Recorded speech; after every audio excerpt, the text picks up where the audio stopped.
আসসালামু আলাইকুম। সম্প্রতি বন্দর নিয়ে যতটুকু ভিডিও, তারপর হচ্ছে বিশ্লেষণ, তারপর হচ্ছে যতটুকু আর্টিকেল আর কি আমার ক্ষুদ্র মস্তিষ্কে আমি অ্যানালাইসিস করতে পারছি, এবং কিছু পুরনো ইতিহাস সংক্ষেপে বলতে গেলে বেশি কথা বড় করব না, খুব অল্পতেই বলে শেষ করে দিব। যতটুকু বুঝতে পারছি সেটা হচ্ছে যে বাংলাদেশে এর আগেও কিন্তু বিদেশিরা বিভিন্ন ধরনের প্রজেক্ট কিন্তু তারা কাজ করেছে। তার মানে এই না যে দেশটা কিন্তু বিক্রি হয়ে গেছে বা বিক্রি হবে আগে গেলে, হয়নি কিন্তু।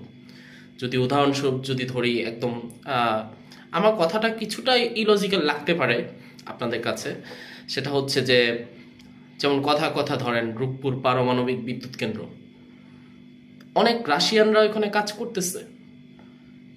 বুঝলাম এটা একটা প্রজেক্ট, এটা শেষ হয়ে যাবে, তাদের জন্য একটা রূপপুর সিটি বানানো হয়েছে যেন তারা থাকতে পারে, তাদের কালচারটা যেন তাদের মতো করে যেন চলাফেরা করতে পারে। কিছু বাঙালিদের ওখানে কর্মসংস্থান হয়েছে। তারপর যদি ধরি যখন পদ্মা সেতু হয়েছে, চাইনিজ যে ইঞ্জিনিয়াররা আছে তারা কিন্তু এখানে কাজ করে গেছে। তারপর আরও যত দেশে কলকারখানা যদি লিস্ট বের করি, আজকালকার দিনে গুগলে তো খুব সহজেই এগুলা পাওয়া যায়। যদি বাছ বিচার করি, সময় সময় দেশে কিন্তু বিদেশিরা কাজ করে গেছে। তো বন্দরের বিষয়টাতে হঠাৎ এত চিল্লাচিল্লি হুল্লাপানা কেন হচ্ছে? রিজন একটাই, সেটা হচ্ছে দিন শেষে যে অনেকের ওই যে একটা আছে না হারাম ইনকাম, তাদের পেটে লাথি পড়ছে। এখন কি করবে? স্বাধীনতার চেতনা, স্বাধীনতার মুক্তবাণী, হ্যাঁ, মুক্তিযুদ্ধের কথা বলতেছি না, আর্থিক স্বাধীনতা, পেটের স্বাধীনতার কথা বলতেছি, পেট পূজা যাকে বলে, সেটার খোরাক হিসেবে তারা এখন একটা প্রোপাগান্ডা, মিথ্যা প্রোপাগান্ডা বা ন্যারেটিভ ছড়াচ্ছে। দেখো দেশ গেল, বিদেশিরা বন্দরটা নিয়ে গেল।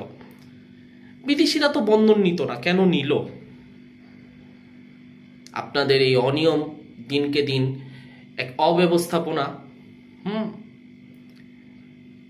দেশে না চাইতেও ওই যে একটা আছে না যে গুদামজাতকরণের যে ব্যাপারটা, যে কেন ব্যবসায়ীরা বিদেশ থেকে মালামাল আসলে সেটার ইম্পোর্ট করার কারণে যে জিনিসটা হয়, যে এই যে জাহাজটা থাকে, কেন দিনের পর দিন ওই জিনিসটা থাকতে থাকতে কি হয়? পণ্যের দামটা বাড়ে। দেশে অভ্যন্তরীণ বাজারে তখন কি হয়, যে নির্দিষ্ট দামের চেয়ে অনেক বেশি দামে তখন আমরা ওই যে সাধারণ ভোক্তা যারা আছে তারা ক্রয় করি, তাই না?